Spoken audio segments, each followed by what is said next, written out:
আজকের ঈদের পরের দিনের রান্না সেমাই রান্না করতেছি। লম্বা সেমাইটাই দুই ভাবে রান্না করব। এটা হলো দুধ দিয়ে রান্না করব আর এটা হলো ইয়ে দিয়ে রান্না করব, শুকনো শুকনো করে, একদম শুকনো শুকনো করে রান্না করব।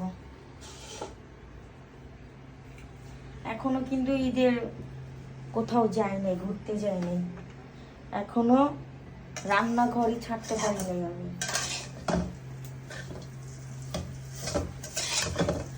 এবং আমার ঈদের সালামিও বাকি আছে, মানে ঈদের দিনেরটা ঈদের দিন শেষ, সালামি নেওয়ার 3 দিন পর্যন্ত থাকে।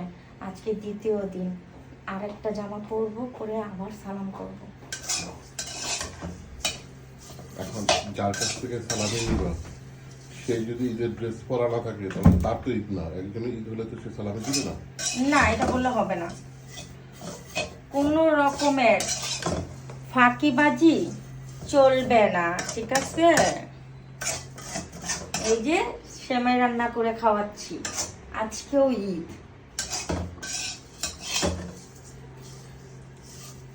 আজকে সেমাই যদি মজা না হয়,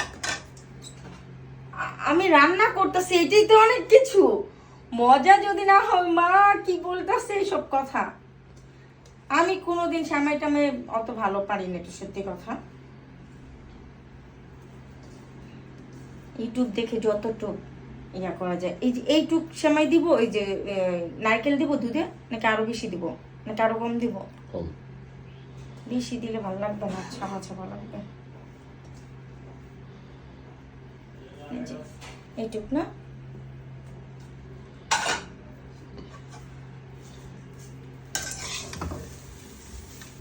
চেষ্টা তো করি নিজের হাতে, বুয়া দিয়ে তো আর রান্না বান্না করাই না, তাই না?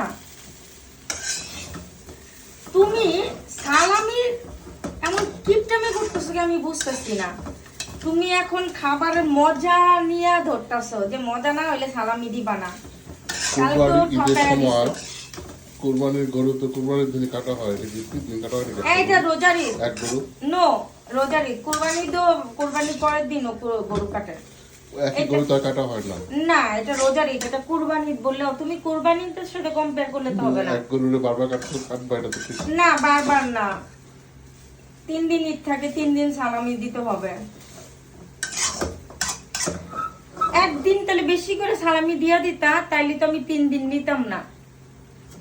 কালকে তোমাকে স্যাটিসফাই করা হয়েছে, তুমি খুশি? না, আমি খুশি না। তুমি আমাকে কালকের সালামির ভিডিওটা করা হয়েছে, আমি অবশ্যই পোস্ট করব, আপনারা দেখবেন। কিন্তু গতকালকে কত টাকা দিছে সেটা এখন বলতেছি না, ভিডিওতে আপনারা দেখবেন।